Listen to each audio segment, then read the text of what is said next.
Dear students, कल हमने genius विद्यार्थी चैनल पर RSCIT कंप्यूटर ज्ञान के बारे में चर्चा की थी।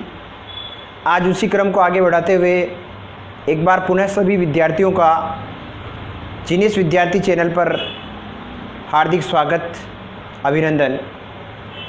इस ऑनलाइन क्लासेस में आप सभी का अपार सहयोग मिलता रहे और आप सभी घर बैठ कर के होम पर ही अपनी एजुकेशन लेवें, ताकि इस कोरोना इम्पैक्ट को हम मात दे सकें और कोरोना योद्धाओं का सहयोग कर सकें। सॉफ्टवेयर, आइए जानते हैं सॉफ्टवेयर के बारे में। हम कंप्यूटर की मदद से विभिन्न प्रकार के कार्यों को संपन्न कर सकते हैं। असल में सभी प्रोसेसेस सॉफ्टवेयर की मदद से की जाती हैं, जो किसी एक सेकेंडरी मेमोरी डिवाइस में संग्रहित हो जाती हैं। सॉफ्टवेयर प्रोग्राम का एक और नाम है। सॉफ्टवेयर प्रोग्रामों का संग्रह है जो एक विशेष प्रयोजन यानी पर्पस के लिए लिखा गया है। प्रोग्राम एक निर्देशों का समूह यानी सेट ऑफ इंस्ट्रक्शंस है, जो कि किसी विशेष प्रोग्रामिंग भाषा में लिखा गया है। सॉफ्टवेयर के दो प्रमुख प्रकार हैं, सिस्टम सॉफ्टवेयर और एप्लीकेशन सॉफ्टवेयर। इन दोनों सॉफ्टवेयर्स के अपने अपने कार्य क्षेत्र हैं। System software. सिस्टम सॉफ्टवेयर एक ऐसा सॉफ्टवेयर है जो पहले उपयोगकर्ता से सूचना का आदान प्रदान करता है और फिर एप्लीकेशन सॉफ्टवेयर के साथ काम करता है। सिस्टम सॉफ्टवेयर कंप्यूटर को अपने आंतरिक संसाधनों यानी इंटरनल रिसोर्सेज का प्रबंधन करने में मदद करता है। सिस्टम सॉफ्टवेयर सिर्फ एक प्रोग्राम नहीं है, बल्कि कई प्रोग्राम्स का एक संग्रह है। सिस्टम प्रोग्राम्स के महत्वपूर्ण घटक यानी कंपोनेंट्स इस प्रकार हैं। Operating system OS।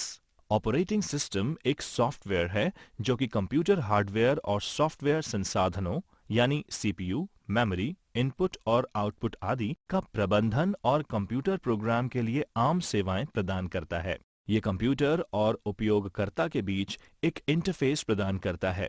Windows OS computer पर सबसे अधिक और व्यापक रूप से इस्तेमाल किए जाने वाला ऑपरेटिंग सिस्टम में से एक है। लिनक्स और यूनिक्स OS भी कुछ विशेष प्रकार की एप्लीकेशंस में इस्तेमाल किया जाता है। ये कई प्रकार के होते हैं, जैसे एम्बेडेड, डिस्ट्रीब्यूटेड, रियल टाइम आदि। यूटिलिटीज।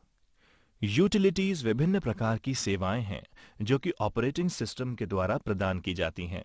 यूटिलिटीज जैसे डिस्क फ्रेगमेंटर, अवांछनीय फाइल को हटाने एवं डिस्क के संसाधनों को पूर्ण रूप से काम में लेने के लिए उपयोगी होती हैं। इस सुविधा के द्वारा हम डिस्क स्पेस को भी व्यवस्थित कर सकते हैं। Device driver. ये एक तरह के विशेष प्रोग्राम होते हैं जो कि अन्य इनपुट और आउटपुट डिवाइस को बाकी के कंप्यूटर प्रणाली के साथ कम्युनिकेट करने की अनुमति प्रदान करते हैं। सर्वर। सर्वर की आवश्यकता तब पड़ती है जब अलग अलग यूजर द्वारा किए गए अनुरोधों को पूरा करने के लिए विभिन्न प्रकार के प्रोग्राम्स को रन करने की जरूरत होती है। Application software. एप्लीकेशन सॉफ्टवेयर वो सॉफ्टवेयर हैं जो विशेष रूप से यूजर्स के लिए तैयार किए जाते हैं। इनको एंड यूजर प्रोग्राम्स भी कहते हैं। कुछ प्रोग्राम्स जैसे database program, word processor, web browser, Excel application software की श्रेणी में आते हैं। इन प्रोग्राम्स को बेसिक या स्पेशलाइज्ड एप्लीकेशन के रूप में वर्गीकृत किया जा सकता है। Basic application. इन एप्लीकेशंस को व्यापक रूप से जीवन के लगभग सभी क्षेत्रों में उपयोग किया जाता है, जैसे business, education, medical sciences, banking, industries. Application software का उपयोग आप अनेक कामों के लिए कर सकते हैं, जैसे संदेश भेजने, दस्तावेज यानी डॉक्यूमेंट तैयार करने, स्प्रेडशीट बनाना, डेटाबेस, ऑनलाइन शॉपिंग आदि।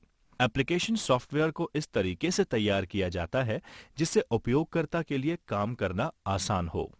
उदाहरण के लिए, यदि कोई उपयोगकर्ता कोई भी MS वर्ड फाइल बनाता है तो उसे margin, line spacing, font size पहले से ही सेट मिलता है, जिसे वो अपने अनुसार चेंज कर सकता है। यूजर डॉक्यूमेंट में रंग भरने, शीर्षकों और तस्वीरें आवश्यकता अनुसार जोड़ सकते हैं। उदाहरण, एक वेब ब्राउजर एक एप्लीकेशन सॉफ्टवेयर ही है जिसे विशेष रूप से इंटरनेट पर पाई जाने वाली इंफॉर्मेशंस और कंटेंट खोजने के लिए तैयार किया जाता है। वेब ब्राउजर के नाम: internet explorer, Mozilla Firefox, Google Chrome और सफारी। स्पेशलाइज्ड एप्लीकेशन में हजारों अन्य प्रोग्राम हैं जो कि विशिष्ट विषयों और व्यवसायों पर ध्यान केंद्रित करते हैं। कुछ सबसे अच्छे प्रोग्राम्स हैं graphics, audio, video, multimedia, web लेखन और कृत्रिम बुद्धि यानी आर्टिफिशियल इंटेलिजेंस। उपयोगी जानकारी: एक सॉफ्टवेयर सूट एप्लीकेशन सॉफ्टवेयर्स का एक समूह है जो संबंधित फंक्शनैलिटी के लिए बना होता है। उदाहरण के लिए ऑफिस सॉफ्टवेयर सूट में word processing, spreadsheet, database, presentation और ईमेल शामिल हो सकते हैं। आगे हम पढ़ेंगे हार्डवेयर। अब हार्डवेयर और सॉफ्टवेयर, इतनी देर हम सॉफ्टवेयर पढ़ रहे थे, अब हम हार्डवेयर की चर्चा करेंगे। तो हार्डवेयर क्या है? जैसे आप जिसको भी टच कर सकते हैं, जिसको छू सकते हैं, वो सभी हार्डवेयर हैं। जैसे आपके जेब में मोबाइल पड़ा है तो हार्डवेयर है, आपके घर पे मोटरसाइकिल पड़ी तो हार्डवेयर है। तो इसी प्रकार हार्डवेयर एक सामान्य शब्द है जो कंप्यूटर प्रणाली के किसी भी घटक की उपस्थिति, फिजिकल प्रेजेंस, उस कंपोनेंट की फिजिकल प्रेजेंस का वर्णन करने के लिए जिसे देखा और छुआ जा सके। इसमें कंप्यूटर केस, मॉनिटर, कीबोर्ड और माउस भी शामिल हैं। ये सब हार्डवेयर में आते हैं, मॉनिटर, कीबोर्ड, माउस।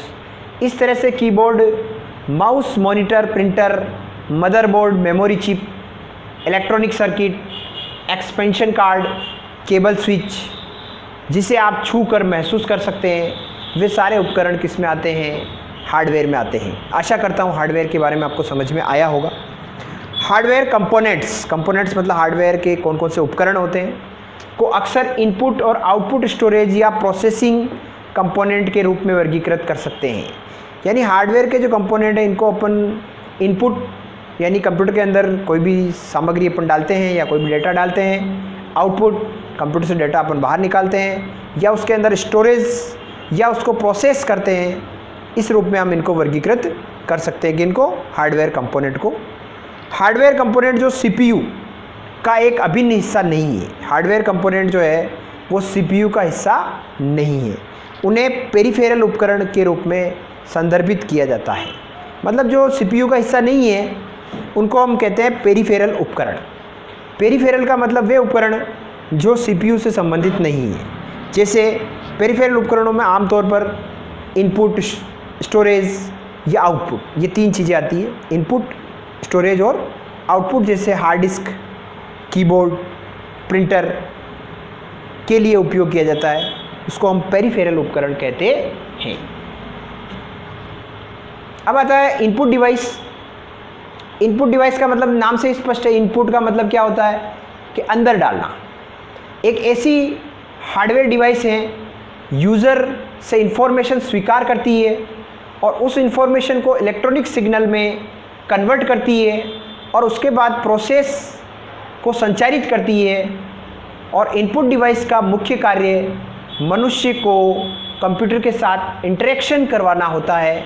उदाहरण के लिए अगर आप कंप्यूटर पर गेम खेल रहे हो तो माउस पॉइंटर जो होगा वो यूज़र इंटरफेस के डिज़ाइन में एक आम तत्व के द्वारा आपको नेविगेशन कंट्रोल करने की अनुमति देगा।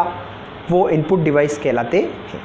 आउटपुट डिवाइस का मतलब कंप्यूटर से आप कोई भी चीज़ डेटा वापस प्राप्त करते हैं तो वो आउटपुट डिवाइस कहलाते हैं। जैसे कि प्रिंटर वगैरह हैं, इससे आप आउटपुट डिवाइस, मॉनिटर भी है।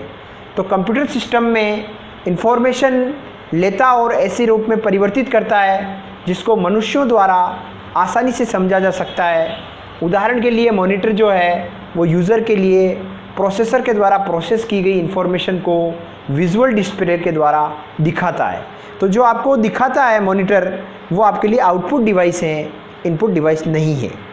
प्रोसेसिंग डिवाइस जिसमें प्रोसेस होती है, जैसे हमारे पेट में खाना पचता है तो प्रोसेस सारी पेट में होती है, तो वो प्रोसेसिंग डिवाइस है। लेकिन हमारा मुंह खाना अंदर लेता है तो वो इनपुट डिवाइस है। और जहाँ से हम आवाज़ जिसे हम बोल रहे हैं तो हमारी ध्वनि बाहर आ रही है तो इनपुट डिवाइस का भी काम कर रहा है। प्रोसेसिंग डिवाइस कंप्यूटर के भीतर इंफॉर्मेशन की प्रोसेसिंग के लिए जिम्मेदार कंपोनेंट हैं और इसमें सीपीयू, मेमोरी और मदरबोर्ड डिवाइस शामिल हैं।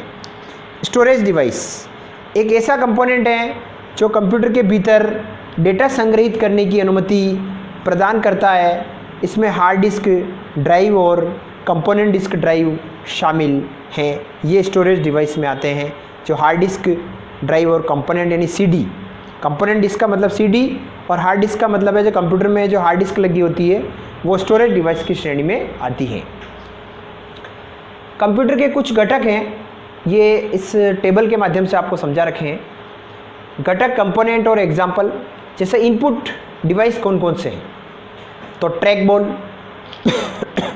टचपैड आप मोबाइल चलाते हैं जो ऊपर टच करते हैं तो टचपैड, माइक्रोफोन, कीबोर्ड, सेंसर, आजकल बहुत सारे सेंसर्स आने लग गए हैं, माउस सभी जानते हैं, जॉयस्टिक जो आप गेम खेलते हैं, पहले गेम खेले जाते थे कंप्यूटर के अंदर जॉयस्टिक के द्वारा खेले जाते थे, स्कैनर, ये स्कैनर मतलब कंप्यूटर के अंदर जब आप फोटोकॉपी कराते हैं तो ऊपर की तरफ जब आप कागज रखते हैं तो वो उसको स्कैन करता है, उसको स्कैनर बोलते हैं। और स्कैनर के द्वारा कोई भी डेटा कंप्यूटर के अंदर लिया जाता है, इसलिए उसको इनपुट डिवाइस की श्रेणी में रखा जाता है। और वेब कैमरा जिसके द्वारा आपका फ़ोटो लिया जाता है वो भी इनपुट डिवाइस। तो ये सारे इनपुट डिवाइस हैं, इनको याद रखना, कोई भी प्रश्न परीक्षा में पूछा जा सकता है। प्रोसेसिंग, जिसमें प्रोसेसिंग होती है, तो कंप्यूटर में प्रोसेसिंग कहाँ होती है, मदरबोर्ड, कंप्यूटर के अंदर एक प्लेट लगी होती है सीपीयू के अंदर, उसको मदरबोर्ड बोला जाता है। प्रोसेसिंग सीपीयू, प्रोसेसर जो होता है वो सीपीयू के अंदर प्रोसेसर लगा होता है।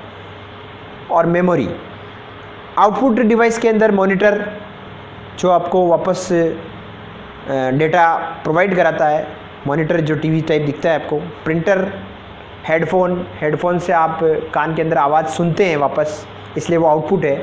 स्पीकर जो है वो ध्वनि बाहर निकालता है, इसलिए आउटपुट है। टच स्क्रीन जो है उसके ऊपर आपको बहुत सारी चीज़ें दिखती है, इसलिए वो आउटपुट भी है। और प्रोजेक्टर आदि, जिस प्रोजेक्टर के माध्यम से आप पढ़ते हैं।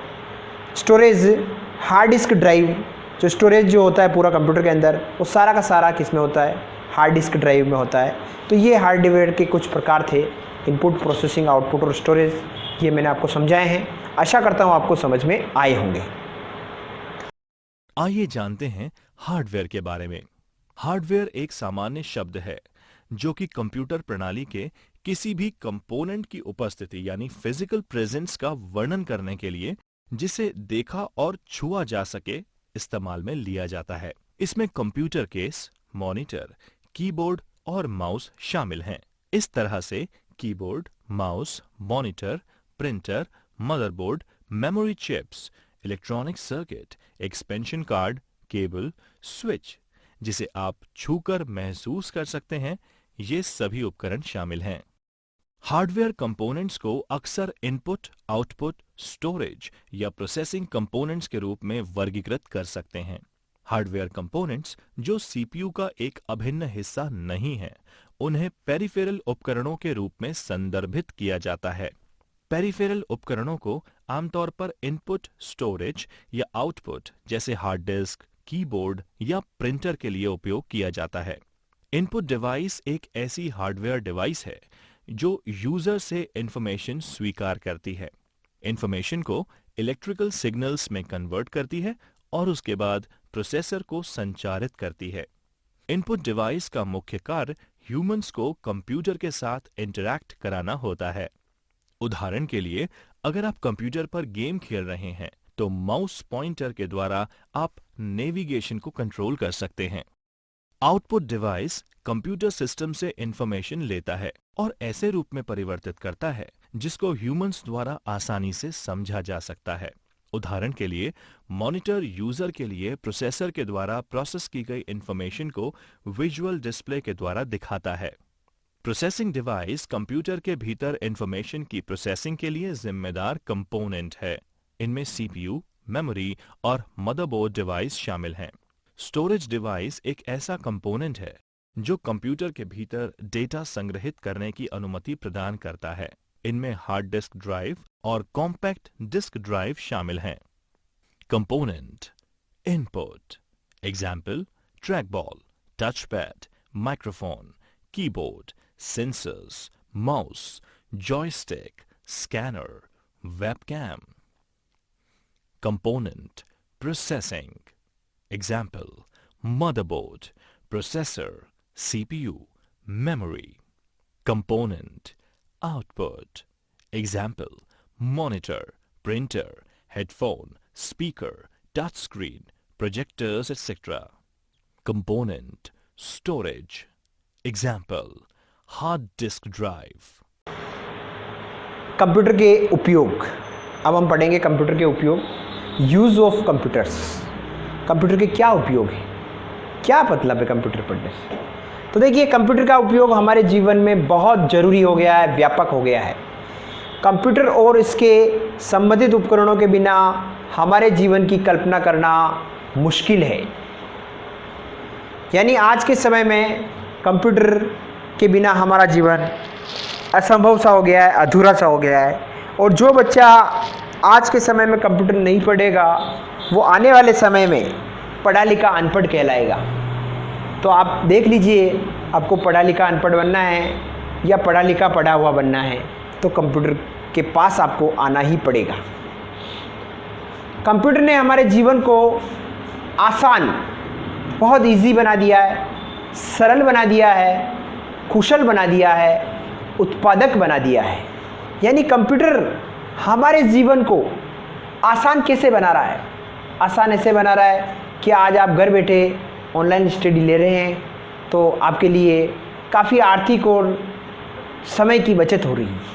सिंपल सरल वे में आप लोग इसको पढ़ रहे हैं। जब चाहे तब आप जहाँ चाहें, जिस बिस्तर पर चाहें आप पढ़ सकते हैं। कुशल यानी आपको इसमें निपुण कर रहा है ये समय की बचत, और आप भी इसमें पारंगत होते जा रहे हैं। उत्पादक यानी प्रोडक्टिव बन रहा है। आज आप सारे लेसन्स घर पे पढ़ रहे हैं, ऑनलाइन इस लेसन्स को ले रहे हैं, तो आपके लिए ये बहुत ही उत्पादक हो रहा है, प्रोडक्टिव बन गया है। और आप अपने छोटे भाइयों बहनों को भी मोटिवेट कीजिए कि इसके बारे में उन बच्चों को भी जानकारी मिले, और इनसे जोड़िए उनको और आगे लाइए उनको। कंप्यूटर आज लगभग सभी क्षेत्रों में, जैसे शिक्षा, चिकित्सा, वैज्ञानिक अनुसंधान, प्रशासन, परिवहन, रेलवे, रोडवेज, संचार, व्यापार, मनोरंजन, घर, अस्पताल, जहाँ देखोगे वहाँ इस्तेमाल किया जा रहा है। तो आशा करता हूँ आप भी कंप्यूटर के बारे में सीखने का आप लोगों को मन में थोड़ी लगन जगी होगी, और बच्चों मोटिवेट होइए, और अभी समय है, अभी इसके पास में लग जाइए। कंप्यूटर के उपयोग। प्रिय बच्चों, कक्षा में आपका स्वागत है। कंप्यूटर का उपयोग हमारे जीवन में व्यापक हो गया है। कंप्यूटर और उससे संबंधित उपकरणों के बिना हमारे जीवन की कल्पना करना बहुत मुश्किल है। कंप्यूटर ने हमारे जीवन को आसान यानी इजी, सिंपल, एफिशिएंट और प्रोडक्टिव बना दिया है। कंप्यूटर आज लगभग सभी क्षेत्रों में, जैसे education, medicine, scientific research, governance, transportation, railways, roadways, communication, business, entertainment, home, hospitals आदि में इस्तेमाल किए जा रहे हैं। कंप्यूटर में, घरों में कंप्यूटर का उपयोग, use of computer in home. Home में कंप्यूटर का क्या उपयोग है? आज कंप्यूटर घर में विभिन्न प्रयोजनों, वेरिएशंस पर्पज के लिए इस्तेमाल किया जा रहा है। कुछ उदाहरण नीचे दिए गए हैं। स्कूली बच्चों के लिए होमवर्क, आज सारा होमवर्क कंप्यूटरों के मोबाइल, व्हाट्सएप के माध्यम से भेजा जा रहा है, और स्कूली बच्चों का होमवर्क आपको कंप्यूटर पे ही करवा के वापस आपको स्कूल में भेजना पड़ेगा। क्योंकि आने वाले समय में हमें अगर देश के साथ चलना है तो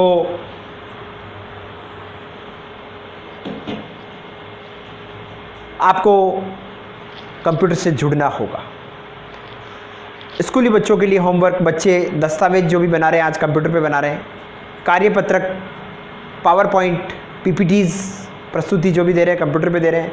ये जो पावर पॉइंट प्रेजेंटेशन आपके सामने चल रही है, ये पावर पॉइंट प्रेजेंटेशन ही है। स्कूल के काम और परियोजनाओं को पूरा करने के लिए, इंटरनेट आदि के लिए कंप्यूटर का प्रयोग किया जा रहा है। आने वाले समय में किताबें बैग बंद हो जाएंगे, आपको एक छोटा सा कंप्यूटर लेके स्कूल जाना होगा और उसी के ऊपर सारा काम होगा। तो आपको कंप्यूटर से जुड़ना अनिवार्य है।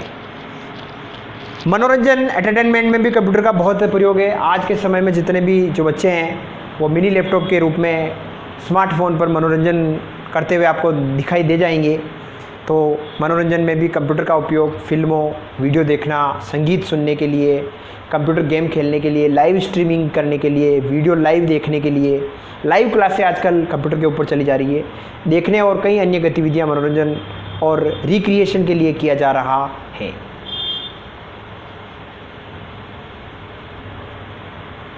सामाजिक media, social media WhatsApp, Facebook, Twitter, Instagram, सभी का प्रयोग आप बढ़ चढ़ कर रहे हैं और ये सभी कंप्यूटर की ही देन है, सभी सॉफ्टवेयर की ही देन है।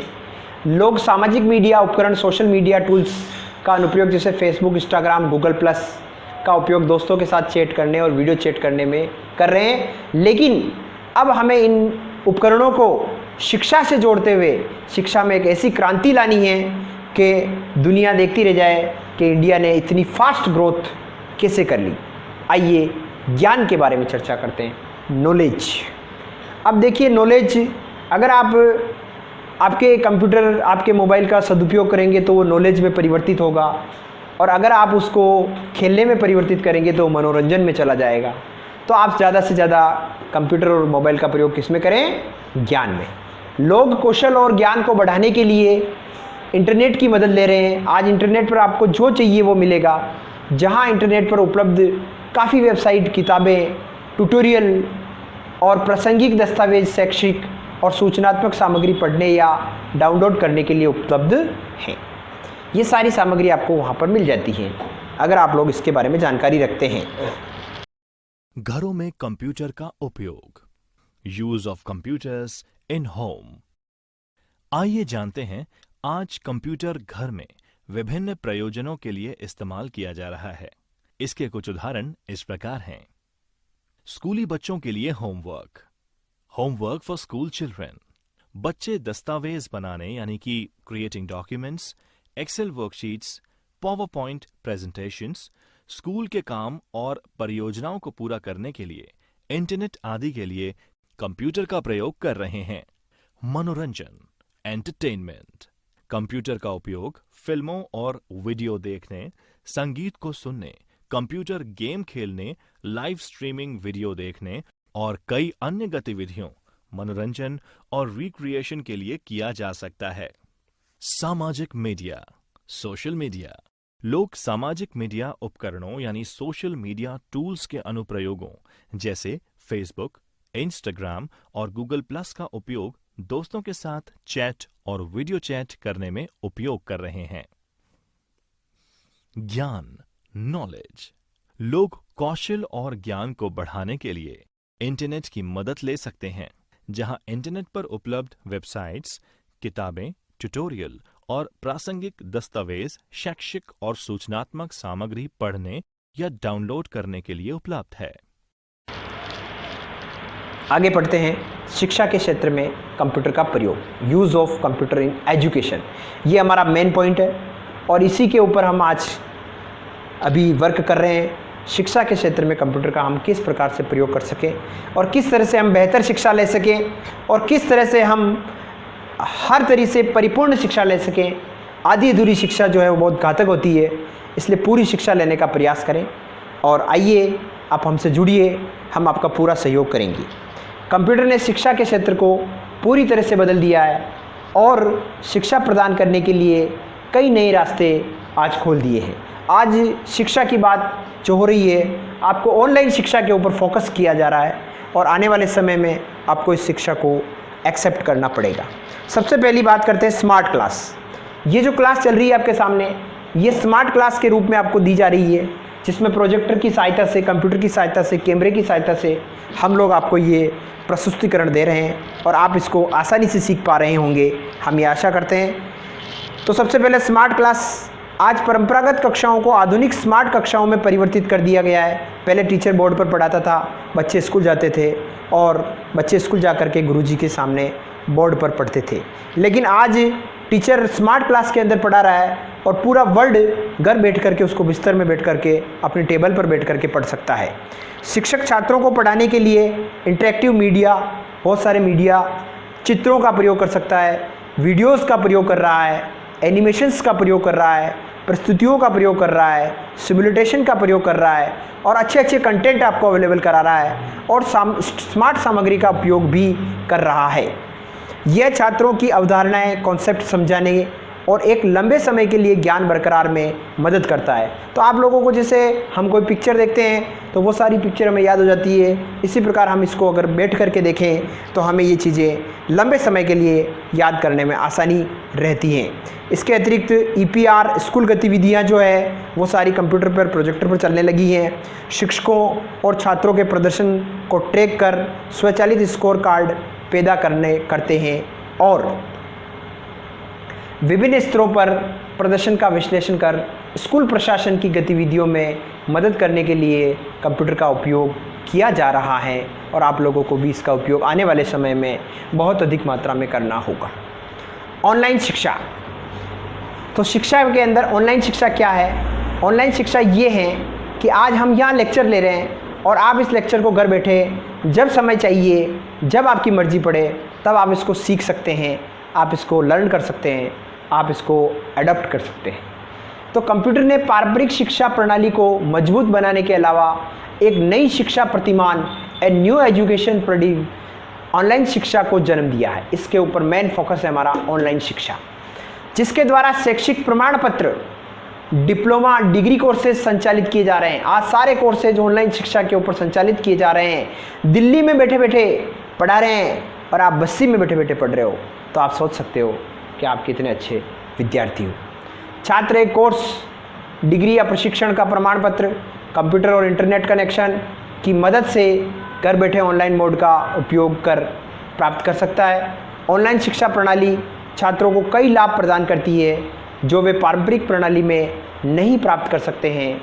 यही कारण है कि आज लाखों लोग ऑनलाइन शिक्षा का पालन कर रहे हैं और इस मामले में इनकी संख्या दिन ब दिन बढ़ती जा रही है और इस कोरोना इम्पैक्ट के आने के बाद ये शिक्षा हमारे लिए बहुत ही ज़रूरी हो चुकी है। इस शिक्षा के माध्यम से आप डिजिटल माध्यम से भी कौशल बनेंगे और आप लोग सोशल डिस्टेंसिंग का पालन कर पाएंगे और आप लोग स्मार्ट एजुकेशन ले पाएंगे। डिजिटल लाइब्रेरी स्कूल की किताबें और सामग्री को डिजिटल और ई पुस्तक सॉफ्ट कॉपी में परिवर्तित कर छात्रों को प्रदान किया जा रहा है। आज हमारे जो काफ़ी बच्चे हैं वो ई-बुक का इस्तेमाल करते हैं और डिजिटल लाइब्रेरी का इस्तेमाल भी कर रहे हैं। पत्रिकाओं, जर्नल्स, ब्रोशर्स, लेख आर्टिकल्स ऑनलाइन उपलब्ध होने के कारण छात्र इन्हें कहीं भी कभी भी इंटरनेट के जरिए पढ़ सकते हैं। पुस्तकालयों के सभी फंक्शन जैसे बुक को इशू करना, बुक को वापस करना आदि को कंप्यूटर के द्वारा स्वचालित किया जा रहा है।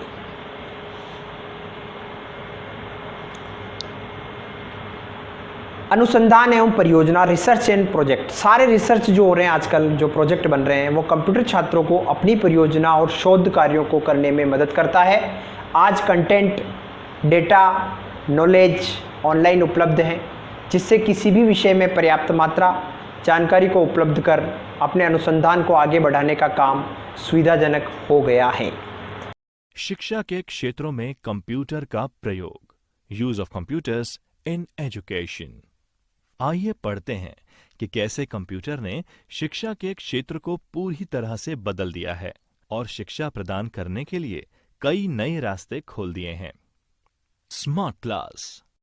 आज परंपरागत कक्षाओं को आधुनिक स्मार्ट कक्षाओं में परिवर्तित किया जा रहा है। शिक्षक छात्रों को पढ़ाने के लिए इंटरैक्टिव मीडिया, चित्र, वीडियो, एनिमेशन प्रस्तुतियां, सिम्युलेटेड कंटेंट और स्मार्ट सामग्री का उपयोग कर रहे हैं। ये छात्रों को अवधारणाओं यानी कि कॉन्सेप्ट्स को समझाने और एक लंबे समय के लिए ज्ञान बरकरार करने में मदद करता है। इसके अतिरिक्त ERP स्कूल गतिविधियों, शिक्षकों और छात्रों के प्रदर्शन को ट्रैक कर स्वचालित स्कोर बोर्ड पैदा करता है और विभिन्न स्तरों पर प्रदर्शन का विश्लेषण कर स्कूल प्रशासन की गतिविधियों में मदद करने के उपयोग में लिया जाता है। ऑनलाइन शिक्षा, ऑनलाइन एजुकेशन। कंप्यूटर्स ने पारंपरिक शिक्षा प्रणाली को मजबूत बनाने के अलावा एक नई शिक्षा प्रतिमान यानी a new education paradigm, online शिक्षा को जन्म दिया है। इसके द्वारा शैक्षिक प्रमाण पत्र, डिप्लोमा और डिग्री कोर्स संचालित किए जा रहे हैं। छात्र एक कोर्स, डिग्री या प्रशिक्षण का प्रमाण पत्र कंप्यूटर और इंटरनेट कनेक्शन की मदद से घर बैठे ऑनलाइन मोड का उपयोग कर प्राप्त कर सकते हैं। ऑनलाइन शिक्षा प्रणाली छात्रों को कई लाभ प्रदान करती है जो वे पारंपरिक शिक्षा प्रणाली में नहीं प्राप्त कर सकते। यही कारण है कि आज लाखों लोग ऑनलाइन शिक्षा का पालन कर रहे हैं और इस मामले में इनकी संख्या दिन ब दिन बढ़ती जा रही है। डिजिटल लाइब्रेरी स्कूल की किताबें और सामग्री को डिजिटल और ई पुस्तक यानी सॉफ्ट कॉपी में परिवर्तित करके छात्रों को प्रदान किया जा रहा है। पत्रिकाओं, जर्नल्स, ब्रोशर और आर्टिकल्स के ऑनलाइन उपलब्ध होने के कारण छात्र इन्हें कहीं भी कभी भी इंटरनेट के जरिए पढ़ सकते हैं। पुस्तकालयों के सभी फंक्शंस जैसे बुक को इशू करना, बुक को वापस करना आदि भी कंप्यूटर्स के द्वारा स्वचालित किया जा रहा है। अनुसंधान, परियोजनाएं, रिसर्च, प्रोजेक्ट्स। कंप्यूटर छात्रों को अपनी परियोजना और शोध कार्यों को पूरा करने में मदद करता है। आज कंटेंट, डेटा और नॉलेज ऑनलाइन उपलब्ध हैं, जिससे किसी भी विषय में पर्याप्त मात्रा में जानकारी को उपलब्ध कर अपने अनुसंधान को आगे बढ़ाने का काम सुविधाजनक हो गया है। आगे सीखते हैं कंप्यूटर का व्यवसाय में क्या उपयोग है। Use of computer in business. पहले अपन ने शिक्षा में इसका उपयोग सीखा था, अब हम अगर बिजनेसमैन हैं तो हमारे लिए कंप्यूटर का क्या उपयोग है।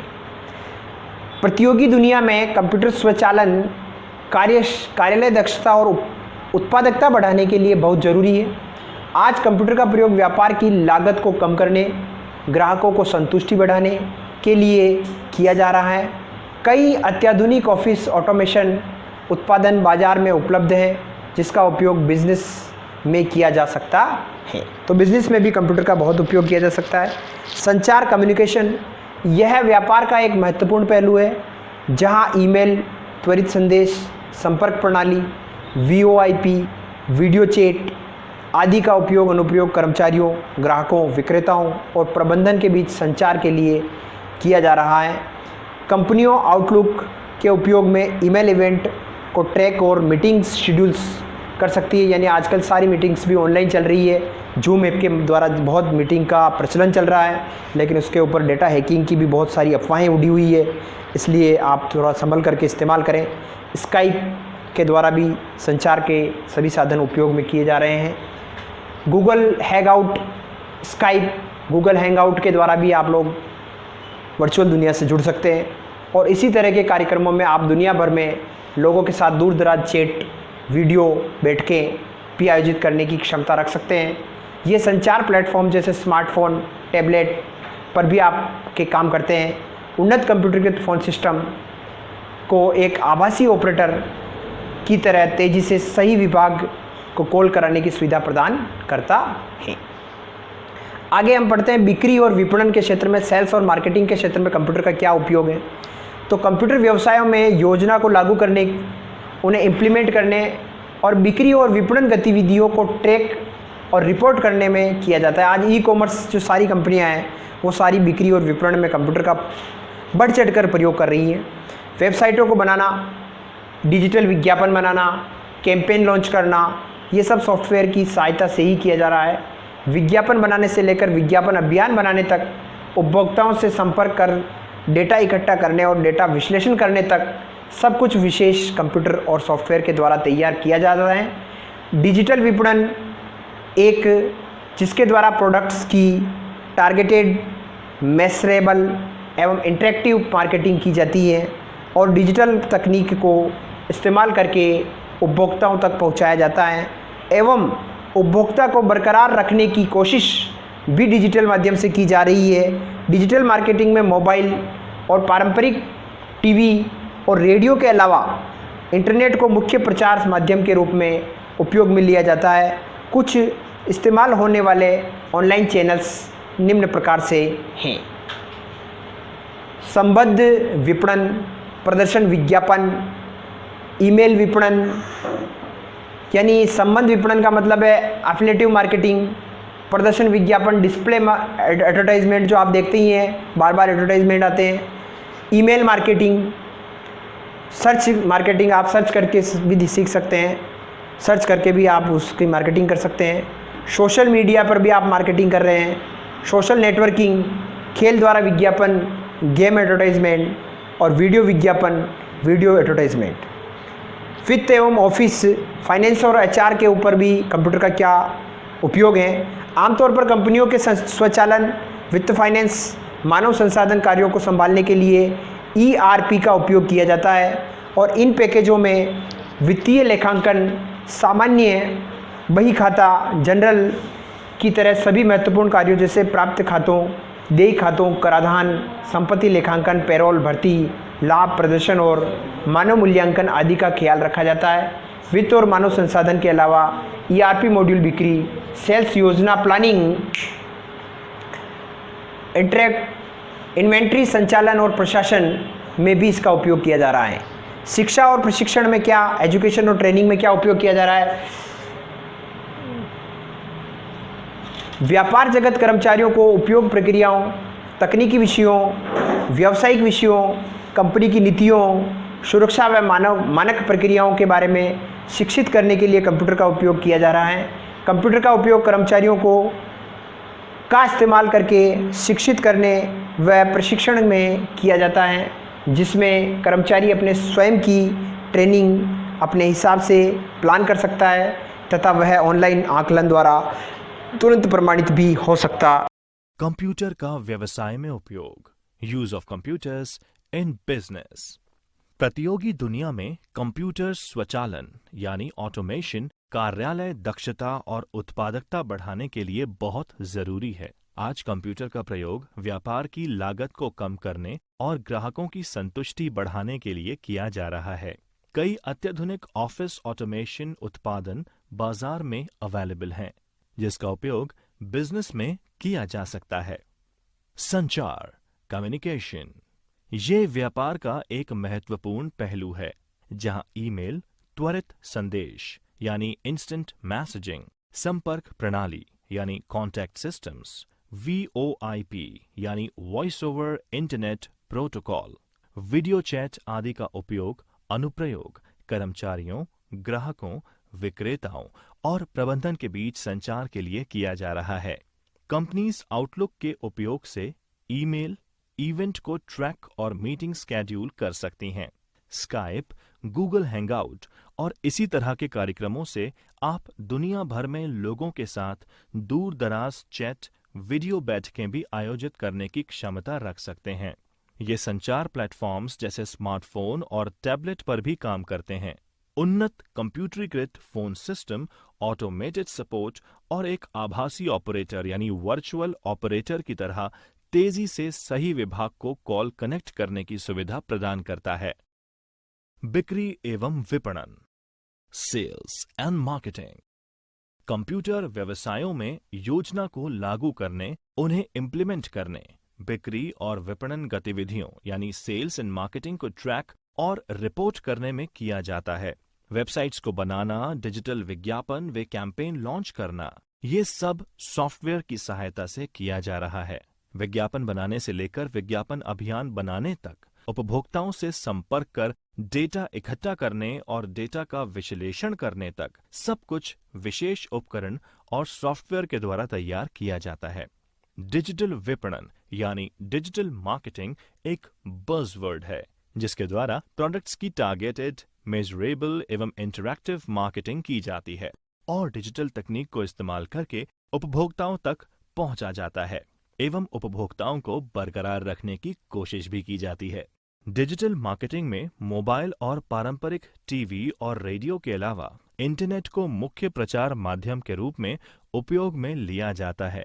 कुछ इस्तेमाल होने वाले ऑनलाइन चैनल्स इस प्रकार हैं: संबद्ध विपणन, अफिलिएट मार्केटिंग, प्रदर्शन विज्ञापन, डिस्प्ले एडवर्टाइजिंग, ईमेल विपणन, ईमेल मार्केटिंग, खोज विपणन है। ये कुछ बहुविकल्पिक प्रश्न हैं। इन बहुविकल्पिक प्रश्नों, ये सारे प्रश्न आपकी बुक में भी आपको मिल जाएंगे। इसके बारे में हम थोड़ी चर्चा कर लेते हैं। पहला प्रश्न दे रखा है कि निम्न में से कौन सा एक एप्लीकेशन सॉफ्टवेयर नहीं है। तो आप बताइए, पहला ऑप्शन है ए विंडोज़ 7, बी है पेजमेकर, सी है नोटपैड और डी है फोटोशॉप। तो इसमें से कौन सा आपके एप्लीकेशन सॉफ्टवेयर नहीं है, बताइए। देखें तो इसमें देखो एप्लीकेशन, देखो एक तो सिस्टम सॉफ्टवेयर था, एक एप्लीकेशन था। तो सिस्टम सॉफ्टवेयर जो होते हैं वो विंडोज़ होते हैं, और एप्लीकेशन जो होते हैं जिसके ऊपर अपन बाद में काम करते हैं जैसे पेज मेकर, नोटपैड, फोटोशॉप। तो इसका जो एप्लीकेशन सॉफ्टवेयर नहीं है उसके बारे में बताना है। तो ये सारे पेज मेकर और नोटपैड और फोटोशॉप एप्लीकेशन सॉफ्टवेयर हैं, जबकि विंडोज़ जो है वो एप्लीकेशन सॉफ्टवेयर नहीं है। तो ये इसका आंसर है। समझ में आ गया होगा। अगला प्रश्न है, दूसरा प्रश्न, निम्नलिखित में से कौन सा कंप्यूटर हार्डवेयर को चलाता है, यानी कंप्यूटर के हार्डवेयर को चलाता है और अन्य सॉफ्टवेयर को चलाने के लिए एक मंच के रूप में कार्य करता है। विकल्प हैं, ए वाला ऑप्शन है ऑपरेटिंग सिस्टम, बी वाला है अनुप्रयोग सॉफ्टवेयर, सी वाला है ए व बी दोनों, और डी वाला है उपरोक्त में से कोई नहीं। तो बताइए इसका आंसर क्या होगा। तो इसका आंसर है ऑपरेटिंग सिस्टम। समझ में आया होगा बच्चों। तीसरा प्रश्न है आपके लिए, एक आउटपुट डिवाइस का एक उदाहरण है। तो ये आउटपुट डिवाइस का उदाहरण स्कैनर, प्लॉटर, टेप, सॉफ्टवेयर। तो आउटपुट, जिससे आउटपुट मिलता है आपको, तो देखिए इसमें स्कैनर के द्वारा हम स्कैन करके अंदर डालते हैं, टेप भी नहीं है, सॉफ्टवेयर भी नहीं है, तो क्या है, प्लॉटर। प्लॉटर जो है, प्लॉटर क्या होता है इसके बारे में थोड़ा सा आप सुन लें। प्लॉटर एक ऐसी चीज़ है जो आप फ्लैक्स वगैरह बनवाते हैं, तो उसका जो बड़ा प्रिंटर होता है उसको हम प्लॉटर बोलते हैं। तो इसका एक उदाहरण क्या हो गया, प्लॉटर। प्रश्न नंबर 4, निम्न में से कौन सी कंप्यूटर सिस्टम की एक सीमा है। तो देखो कंप्यूटर की अपन ने सीमा पढ़ी थी, स्पीड, शुद्धता, परिश्रम और बुद्धि का अभाव। इनमें से कौन सी एक सीमा कंप्यूटर की सिस्टम की है। तो इसमें देखिए स्पीड होती है, शुद्धता होती है, परिश्रम भी करता है, लेकिन बुद्धि का अभाव है। प्रश्न नंबर 5, निम्न में से कौन सा एक सिस्टम सॉफ्टवेयर है। विकल्प, तो इसमें कौन सा एक कंप्यूटर का सिस्टम सॉफ्टवेयर है, विंडोज़ 7, पेज मेकर, नोटपैड और फोटोशॉप। तो विंडोज़ 7 ये सिस्टम सॉफ्टवेयर है, आपको बताया था मैंने, सॉफ्टवेयर है। प्रश्न नंबर 6, मेन फ्रेम कंप्यूटर बहुत सस्ते होते हैं। मेन फ्रेम कंप्यूटर जो होते हैं आपको बताया था मैंने, ये सस्ते होते हैं क्या। इस कथन का उत्तर निम्नलिखित विकल्पों में से चुनना है आपको, सही या गलत।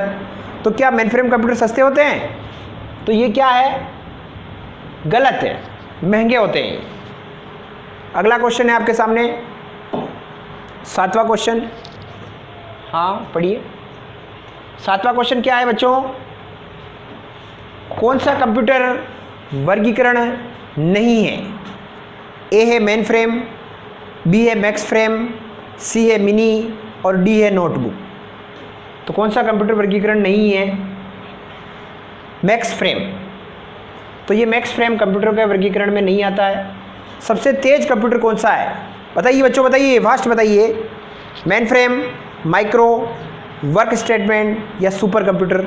तो इसका आंसर क्या होगा, सुपर कंप्यूटर इसका आंसर होगा। अब देखिए बच्चों, जैसे ये लेसन के क्वेश्चन मैंने करवा दिए हैं, इसके आगे इसी पार्ट के आपके प्रैक्टिकल के क्वेश्चंस भी होंगे, उनके बारे में भी मैं आपको जानकारी देना चाहूँगा। तो जो आई लर्न के अंदर आप जब प्रैक्टिकल करेंगे तो वो काम आएंगे। स्टार्ट करते हैं हम। Click to go assessment, assessment 1, computer से परिचय।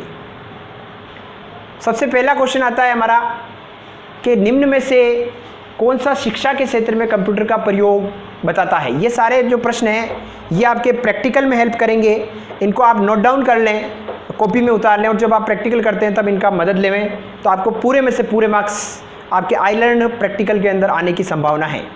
तो निम्न में से कौन सा शिक्षा के क्षेत्र में कंप्यूटर का प्रयोग बताता है। तो ऑप्शन है ऑनलाइन शिक्षा, स्मार्टफोन, उपरोक्त सभी, डिजिटल लाइब्रेरी। तो इसका आंसर है उपरोक्त सभी। दूसरा प्रश्न है निम्न में से कौन सी कंप्यूटर सिस्टम की विशेषता नहीं है। तो पहला है विविधता, शुद्धता, स्पीड और सोचने की क्षमता। तो इसमें आपका आंसर है सोचने की क्षमता। इनमें से कौन सा सुपर कंप्यूटर के रूप में नहीं जाना जाता है। तो देखो सुपर कंप्यूटर में नहीं जाना जाता है वो बताना, ध्यान रखना। तो IBM सिक्यूडा, फिजुसिया, डेल लैटिट्यूड और परम, तो इसमें आ गया डेल लैटिट्यूड जो कि सुपर कंप्यूटर के रूप में नहीं जाना जाता है। पहली जनरेशन PD के कंप्यूटर का मुख्य कंपोनेंट क्या था? तो इंटीग्रेटेड सर्किट, इनमें से कोई नहीं, ट्रांजिस्टर या वैक्यूम ट्यूब वॉल्स, तो आपका आंसर है वैक्यूम ट्यूब और वॉल्स। ये जो चित्र है इसमें ये कंप्यूटर का कौन सा चित्र दर्शाया गया है? तो मैंने पहले भी बताया था आपको, पार्ट जब पढ़ाया था तो चित्र बताया था मेन फ्रेम कंप्यूटर, इसका आंसर सही है। दर्शाए गए चित्र में क्रम में खाली स्थान भरना है। तो ये डिजिटल कंप्यूटर के 4 प्रकार होते हैं, आपको बताया था, माइक्रो, मिनी, मेन फ्रेम और सुपर। तो इस खाली स्थान में क्या आएगा? तो ये ऑप्शन दे रखे हैं, इसमें आपको ढूंढना है और इसका आंसर है मेन फ्रेम कंप्यूटर। निम्न में से कौन सा सॉफ्टवेयर के 2 प्रमुख प्रकार हैं? तो माइक्रोसॉफ्ट वर्ड और माइक्रोसॉफ्ट एक्सेल, इनमें से कोई नहीं, ऑरेकल, जावा और सिस्टम सॉफ्टवेयर एप्लीकेशन, तो इसका आंसर है सिस्टम सॉफ्टवेयर और एप्लीकेशन सॉफ्टवेयर। कंप्यूटर घर में निम्न में से किस प्रयोजन के लिए इस्तेमाल किया जा रहा है? मनोरंजन, उपरोक्त सभी, सामाजिक मीडिया, स्कूली बच्चों के होमवर्क, तो उपरोक्त सभी ये सही है। अगला प्रश्न है प्रिंटर इनमें से किसका उदाहरण है? तो प्रिंटर जो है वो आउटपुट, प्रोसेसर, इनपुट, स्टोरेज, आपको इसमें से ढूंढना है। तो इसका सही आंसर है आउटपुट। ये जो ग्रीन ग्रीन कर रखा है ये सही आंसर है। इनमें से कौन सा कंप्यूटर डेटा के भंडारण क्षमता, स्टोरेज कैपेसिटी, प्रदर्शन, डेटा प्रोसेसिंग के मामले में सबसे शक्तिशाली कंप्यूटर है? तो आप जानते हैं सबसे शक्तिशाली सुपर कंप्यूटर होता है। दर्शाए